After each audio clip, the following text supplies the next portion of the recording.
Screen play playing monster Hunter. Movie की शुरुआत में हम एक जहाज़ को रेत पर जाते हुए देखते हैं जिसमें एक वॉरियर मास्टर और बाकी उसके लोग होते हैं।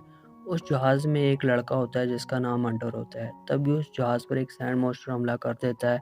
उस हमले के दौरान वो हंटर उस जहाज़ से गिर जाता है और वो मॉन्स्टर उस जहाज़ को तबाह कर देता है, लेकिन इस हमले में वो हंटर बच जाता है। इसके बाद रियल वर्ल्ड दिखाया जाता है जिसमें कुछ रेंजर वाले अपने खोए हुए दूसरे को ढूंढ रहे होते हैं। रास्ते में उन्हें कुछ पत्थर देखते हैं जिन पर कुछ अजीब सा लिखा होता है। अचानक से उन्हें पहाड़ों की दूसरी तरफ से काले बादलों का एक तूफान नजर आता है जो कि उनकी तरफ आ रहा होता है। कैप्टन इन्हें वापस मुड़ने का कहती है, लेकिन वो उस तूफान की जद में आ जाती है। तभी इस तूफान से बिजली चमकने की वजह से इन पत्थरों से भी बिजली निकलना शुरू हो जाती है, जिससे उन सोल्जर्स को रास्ते का कुछ पता नहीं चलता और उनकी गाड़ी एक खई में जा करती है, जिससे वो सब एक दूसरी दुनिया में पहुंच जाते हैं जहां हर तरफ रेत का मैदान ही होता है। इन सबको कुछ समझ नहीं आ रहा होता कि वो कहाँ पर हैं। तभी एक सोल्जर उन सबको कुछ दिखाने के लिए बुलाता है और जब वो सब जाकर देखते हैं तो वहाँ पर उसी दूसरी टीम की गाड़ियाँ तबाह हालत में नज़र आती हैं जिनके पास उनकी लाशें पड़ी होती हैं। और वो देखते हैं कि ज़मीन पर बहुत सारी बुलेट्स भी पड़ी होती हैं, लेकिन उन सोल्जर्स की मौत उन बुलेट से नहीं हुई होती, जिसे देखकर वो बहुत हैरान होते हैं। लेकिन वो वहाँ से जल्दी निकलने की कोशिश करते हैं। रास्ते में वो एक डायनासोर का ढांचा देखते हैं जिसे देखकर वो बहुत शॉक्ड होते हैं। तभी हमें हंटर को भी देखते हैं, लेकिन फिर अचानक से वो सैंड मॉन्स्टर वहाँ आ जाता है जिसे देखकर वो अपनी गाड़ियाँ भगाते हैं, लेकिन सैंड मॉन्स्टर उनकी एक गाड़ी को बहुत बुरी तरह हिट कर देता है जिससे उनके 2 सोल्जर्स मारे जाते हैं। तभी बाकी सब भागकर एक केव में आ जाते हैं जहाँ पे वो सैंड मॉन्स्टर उन पर हमला नहीं कर पाता और वापस चला जाता है। केव में एक स्पाइडर कैप्टन पर हमला कर देता है।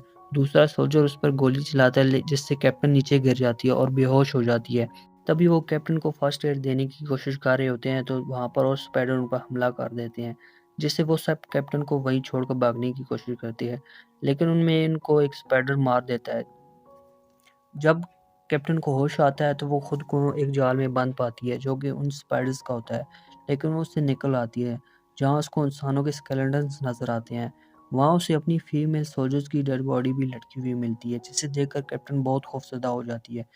तभी उसे वहाँ अपना एक सोल्जर मिलता है जिसका नाम लिंक होता है, जो कि ज़ख्मी होता है। वो लिंक के साथ बाहर निकलने की कोशिश करती है, लेकिन लिंक का ज़ख्म मज़ीद ख़राब होने की वजह से उससे स्पाइडर्स निकलना शुरू हो जाते हैं। इस सोल्जर्स के चलाने की वजह से कुछ स्पाइडर वहाँ आ जाते हैं जो सोल्जर्स को मार देते हैं। कैप्टन इनको आग लगाकर जल्दी से बाहर निकल आती है। बाहर आने के बाद वो देखती है कि स्पाइडर्स धूप की रोशनी में नहीं आ सकते क्योंकि उनकी स्किन जलना शुरू हो जाती है। जहाँ कुछ तबाह जहाज़ खड़े होते हैं, वो जहाज़ों के पास जाती है जो कि सैंड मॉन्स्टर ने तबाह किए होते हैं। तभी वहाँ हंटर आ जाता है जो कैप्टन की गर्दन पर चाकू रख देता है, जिससे उनके दरमियान लड़ाई होती है, लेकिन बाद में वो दोनों दोस्त बन जाते हैं। अगले दिन हंटर उसे स्काई टावर दिखाता है जिससे कैप्टन समझ जाती है कि शायद वो उसी की वजह से इधर आई है और वापस भी वहाँ से ही जा सकती है। तभी हंटर उसे वो सैंड मॉन्स्टर के बारे में बताता है जो कि उनके रास्ते में रुकावट होता है, इसलिए वो उसे मारने का प्लान करते हैं। हंटर उसे कहता है कि हम एक स्पाइडर को मारकर उसका जहर निकालने के बाद उस सैंड मॉन्स्टर को मारेंगे, जिसके लिए हमें एक ट्रैप बिछाना होगा। तभी वो ऐसे ही करते हैं। रात को स्पाइडर कैप्टन को देखकर उस पर हमला करने के लिए आता है और तभी हंटर उसको मार देता है। हंटर उसका डंक काट लेता है और उससे वो सारा जहर निकाल लेता है। फिर वो सैंड मॉन्स्टर को मारने की तैयारी करते हैं। हंटर उसका जहर अपने तीर पर लगा लेता है और फिर वो एक ट्रैप बचाते हैं जिससे वो सैंड मॉन्स्टर को डिस्ट्रैक्ट कर सकें। हंटर फीमेल कैप्टन को सैंड मॉन्स्टर को मारने की प्रैक्टिस भी करवाता है। इसके बाद जब वो वहाँ से निकल रहे होते हैं वो उस रस्सी को काट देते हैं जिससे वो ड्रम रेत पर जा गिरता है।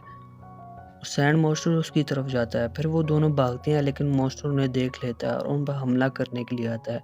तभी हंटर उसकी आंख में वो तीर मारता है जिस पर उसने जहर लगाया था, जिससे मॉन्स्टर को धुंधला दिखना शुरू हो जाता है। हंटर उस पर चढ़कर उसके सर में तलवार घुसा देता है, लेकिन सैंड मॉन्स्टर हंटर को दूर फेंक देता है। ये देखकर कैप्टन मॉन्स्टर को मारने जाती है और वो तलवार उसके सर में सारी की सारी घुसा देती है, जिससे सैंड मॉन्स्टर तड़प कर मार जाता है। फिर वो हंटर के पास आती है और वो देखती है कि हंटर बेहोश पड़ा है, लेकिन वो उसे साथ ले जाती है। रास्ते में हंटर को होश आ जाता है। फिर वो एक ऐसी जगह पहुंचते हैं जहाँ पर हर तरफ ग्रीनरी ग्रीनरी होती है। वहाँ कुछ डायनासोर्स होते हैं जो कि वेजिटेरियन होते हैं, इस वजह से वो उन पर हमला नहीं करते।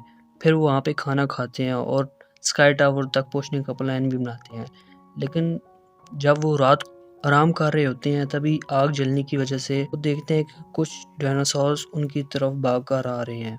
तभी वहाँ पर वॉरियर मास्टर भी आ जाता है, जो आकर उन्हें बचाता है। कैप्टन उससे इस दुनिया के बारे में पूछती है तो वो कहता है कि तुम पहले नहीं हो जो यहाँ आई हो, तुमसे पहले भी बहुत लोग आ चुके हैं और उनका भी खात्मा हो चुका है।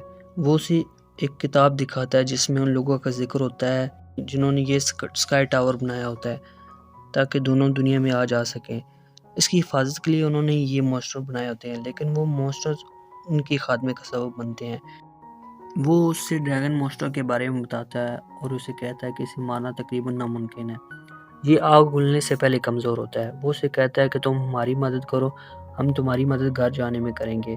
वो उसे मारने के लिए स्काई टावर की तरफ जाते हैं।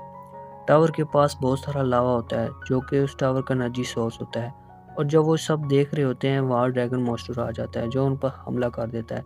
वॉरियर मास्टर उस पर आग फेंकता है जिससे कैप्टन को उस पर हमला करने का मौका मिलता है। जब फीमेल कैप्टन उस पर हमला करती है तो साथ में उन पत्थरों से भी करंट निकलना शुरू हो जाता है जिससे असली दुनिया में आने का पोर्टल बनता है। तभी ड्रैगन मास्टर कैप्टन को उठाकर दूर फेंक देता है, और जब वो उस पर आग फेंकने की तैयारी में होता है कैप्टन भागकर पहाड़ से जंप लगा देती है जिससे वो पोर्टल से अपनी दुनिया में आ जाती है जहाँ पर रेस्क्यू मिशन चल रहा होता है। दरअसल कैप्टन और दूसरी टीम की खो जाने की वजह से वो सब इनको ढूंढ रहे होते हैं। वो कैप्टन को उठाकर जहाज में ले आते हैं और कैप्टन को फर्स्ट एड देते हैं और कैप्टन से बाकी सोल्जर्स का पूछते हैं, लेकिन कैप्टन की हालत ठीक नहीं होती। तभी आसमान में बिजली चमकती है जिससे वो ड्रैगन मॉन्स्टर बाहर आ जाता है और उनके जहाज पर हमला करता है और बाकी सारे जहाज भी तबाह कर देता है, लेकिन कैप्टन बच जाती है। कैप्टन सोचती है कि ड्रैगन मॉन्स्टर आग उगलने से पहले अपने मुंह में गैस बनाता है जिससे वो आग उगलता है, इसलिए कैप्टन कुछ हैंड ग्रेनेड उठा लेती है और उसे आग लगा के मुंह में फेंक देती है, जिसकी वजह से ड्रैगन मॉन्स्टर के अंदर आग लग जाती है क्योंकि वो उसकी अपनी आग नहीं होती, और ड्रैगन मॉन्स्टर ज़मीन पर गिर जाता है लेकिन फिर से उठकर खड़ा हो जाता है। कैप्टन पर हमला करने की कोशिश करता है, तभी वहाँ हंटर आ जाता है जो अपने तीरों से उस ड्रैगन को मार देता है। फिर वो कैप्टन के पास आता है और वो दोनों बहुत खुश होते हैं कि उन्होंने ड्रैगन को मार दिया।